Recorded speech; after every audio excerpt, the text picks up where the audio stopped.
I'm Cal Newport, and I want to talk to you for a moment about reading. As a professor and writer, reading is an important part of my life. My goal is to read 5 books every month and to hold myself accountable.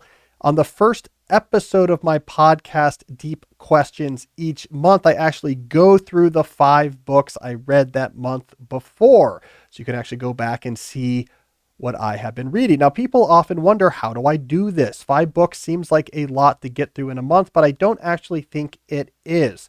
So I want to share my secrets to how I get through so many titles so quickly. I'm going to have 5 reasons to share with you.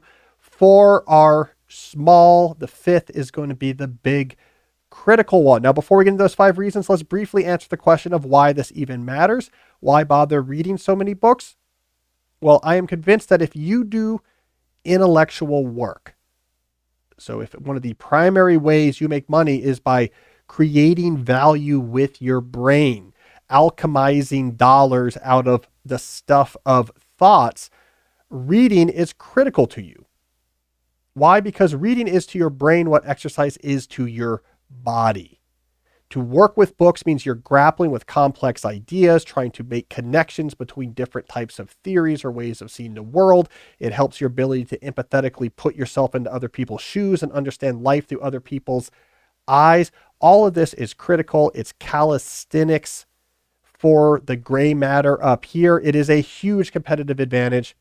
If you work in knowledge work, you need to work out your brain. Reading is one of the best workouts that we know about. I mean, I find it to be surprising the degree to which we obsess so much about physical health and we get into minutia about different exercise routines or supplements or exactly how you eat. And yet we barely think at all about how to keep our brain operating at its full capacity, even though for most of us, we depend way more for our livelihood on our brain than we do these days on our body. So I care about getting the most out of our brain. Reading is a fantastic way to do this. All right, 5 books a month, 5 ways to help you get there. Number 1, choose more interesting books. Now, I think this is something that trips people up. They think about, what book should I be reading? What book is going to impress other people if they heard I read it? This is a quick way to get stuck, to hit a dead end on some giant tome and just give up on reading altogether for a while. Choose a wide variety of books. Switch between novels that are just absolutely fun and you're lost in, with nonfiction books that are just hitting a sweet spot. Mix in some deeper books or some more interesting books. Big variety, different difficulties, different styles. Also mix between audio and written. I think that's absolutely fine. Find what genre of books you can listen to well that are compelling on audio. Some are better in your ear than they are on the page, and always have one of those going. That's 1 or 2 books a month already happening just in your spare time. So mix it up. In the month that we're in right now, and I'm recording this, for example, I read Lost Moon. This is just a nonfiction account of the Apollo 13 disaster. It reads like a thriller. It's just a fun book. It's easy to get lost in, and you could just go down a rabbit hole and get lost in it. At the same time, I also read a much more dense biography of Daniel Boone. I was just curious about that point of American history. You mix it up. All right, that's number 1. Number 2, schedule reading sessions like you schedule exercise. So give them respect in your schedule. Hey, you know what? I'm going to get home from work at this point. I'm going to put aside a half hour I want to read today. Or tonight between dinner and when we put on a show, I'm going to have a reading session. Sunday morning before we get out of the house, I want to put aside an hour to read. Start actually putting reading on your calendar just like you would with exercise. Very few people tackle physical exercise with the mindset of, if I have time and I'm in the mood, I'll do it.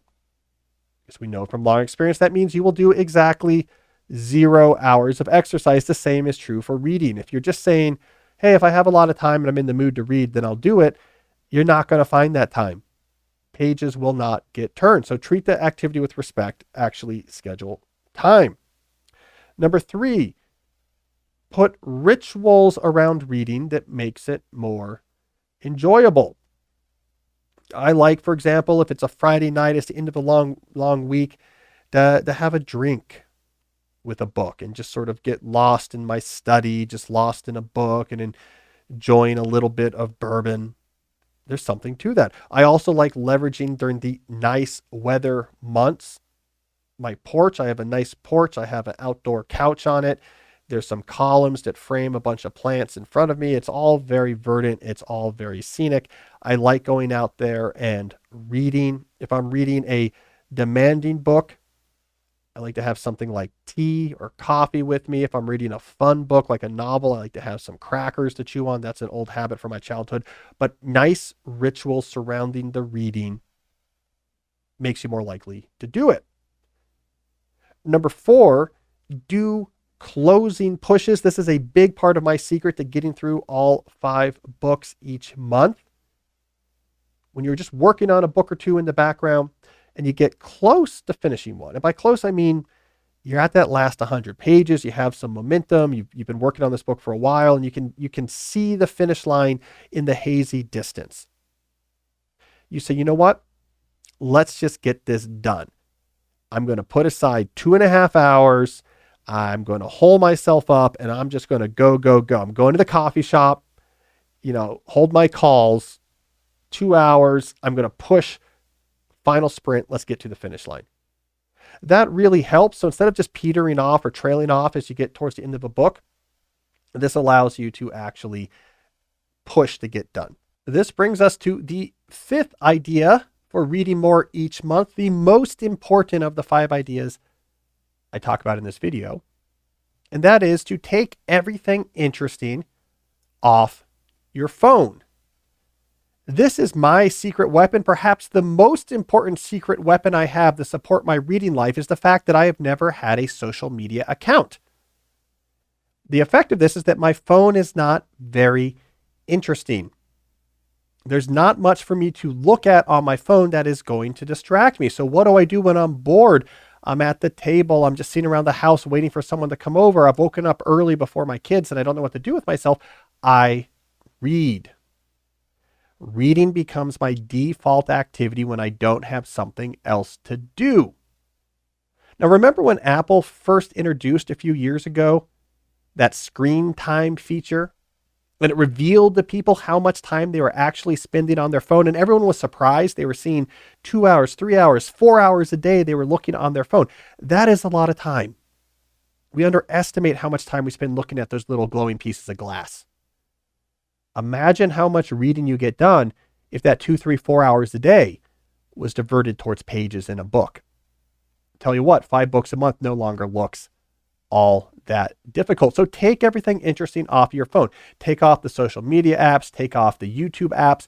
When you feel that itch of boredom or you have that downtime, just have a book nearby. Retrain yourself to make reading your default activity. Even if you do nothing else I advise in this video, that alone is going to skyrocket the amount of books you get through each month. Oh, by the way, there's a side benefit to that as well, because now that time that used to be spent on your phone is going somewhere not just more productive, but you are avoiding the anxiety, the stress, the addictive emotional manipulation that these apps are inflicting upon you every minute that you're looking at them. So you gain a positive over here because you're going deep in a book, doing cognitive calisthenics, building up that competitive advantage against everyone else who makes a living with their brain, while at the same time avoiding a major source of negativity. The difference between 2 hours spent on Twitter versus 2 hours spent grappling with Thoreau on the quality of your life is significant. It's worth at least trying. All right, so 5 books a month is not actually that crazy of a goal if you come at it the right way. So let's just go down my 5 tips real quick. Choose better books, schedule reading time like you would exercise, have good rituals surrounding your reading, do big closing pushes when you get within 100 pages of finishing a book, and most importantly, make your phone boring so that reading can once again become your default leisure activity when bored. The reading life is a deep life. The reading life is a good life. I recommend it. Give it a try.